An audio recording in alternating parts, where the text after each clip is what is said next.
آج آپ کی ملاقات کروانے جا رہے ہیں ایک ایسے شخص سے جو مقدس اوراق کو بے حرمتی سے بچانے کے لیے گلی محلوں اور عوامی مقامات سے انہیں اکٹھا کرتے ہیں اور پھر نہایت ہی ادب و احترام سے ایک محفوظ جگہ پر جا کر رکھ دیتے ہیں۔ لوگ گھروں سے قرآن نکال کر اور پیپے لگے ہوتے ہیں، اکثر اسلامی پیپے، وہاں نئے نئے قرآن وہاں رکھ دیتے ہیں، تو ہمیں بہت تکلیف ہوتی ہے۔ میں چاہتا ہوں کہ چلے آپ پیپے میں نہ رکھیں، مگر ان کی زیارت کر لیں، نہ پڑھیں مگر زیارت تو کر لیں، مگر لوگ زیارت نہیں کرتے، بس پیپے میں ڈال دیتے۔ انفو بریک کی ویڈیوز دیکھنے کے لیے ہمارا چینل سبسکرائب کیجئے اور بیل آئیکن کو کلک کیجئے تاکہ آپ ہمارے آنے والی ویڈیو سے باخبر رہ سکیں۔ پھر بھائی یہ بتائیں کہ یہ اتنا مقدس کام آپ نے اپنے ذمہ لیا ہے، اس کے پیچھے کیا کہانی ہے؟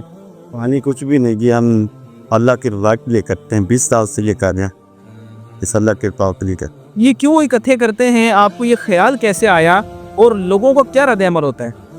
قرآن پاک میں لکھا ہوا ہے، اللہ تعالیٰ کو ہمارا ہے کہ میں اس کا حفاظت کرنے والا میں خود ہوں، اور میں کون ہوں اس کی حفاظت کرنے والا، میں تو کچھ بھی نہیں۔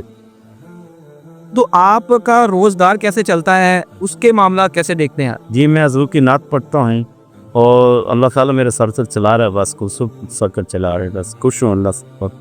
تو آپ کتنے لوگ جو ہیں یہ اس کو ٹیم کا حصہ بنایا ہوا ہے اور کہاں کہاں سے جا کے اکٹھا کرتے ہیں؟ ہم 4 فقیر ہیں جی، 3 جھانکے ہیں اور 1 میں بیاری کا ہوں، اور وہ حکیم صاحب ہیں، اور 1 ایکڑ انہوں نے جگہ دی ہوئی قرآن محل جہاں بنا ہوا، وہاں ہم خود لے کے جاتے ہیں، جہاں بھی کرتے کرتے۔ وہ قرآن محل میں جا کے کیا اس کو وہاں پر ڈال دیتے ہیں؟ جی مقروض کرتے ہیں جی۔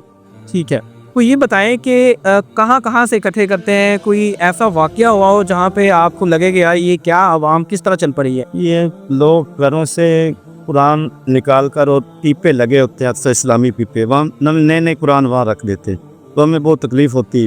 میں چاہتا ہوں کہ چلے آپ پیپے میں نہ رکھیں، مگر ان کی زیارت کر لیں، نہ پڑھیں مگر زیارت تو کر لیں، مگر لوگ زیارت نہیں کرتے، بس پیپے میں ڈال دیتے، وہاں سے اٹھا کے ہم لے آتے۔ تو بعض ٹائم آپ کباڑیے لوگوں کے پاس بھی جاتے ہیں، وہاں سے کیا کیا ملتا ہے؟ جی جی اوراق تو نہیں ملتے، مگر ان کو پیج ملتے اسلامی پہ، وہ ہم وہاں سے بھی لے لیتے ہیں۔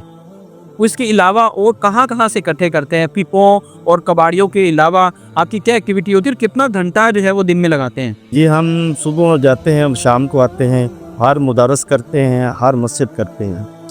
تو آپ جو ایکسپینس آتا ہے اس کو لے جانے میں، اس کی جو ٹرانسپورٹ کی فیس ہوتی ہے وہ کون ادا کرتا ہے؟ وہ کوئی دوست دے دیتے ہیں جی، فیس ہی دے دیتے، پورے گاڑی کا کرایہ دے دیتے ہیں، سلطان صاحب یہ پکڑیں جی ہماری طرف سے لے دو اور ہمارے حق میں دعا کرنا۔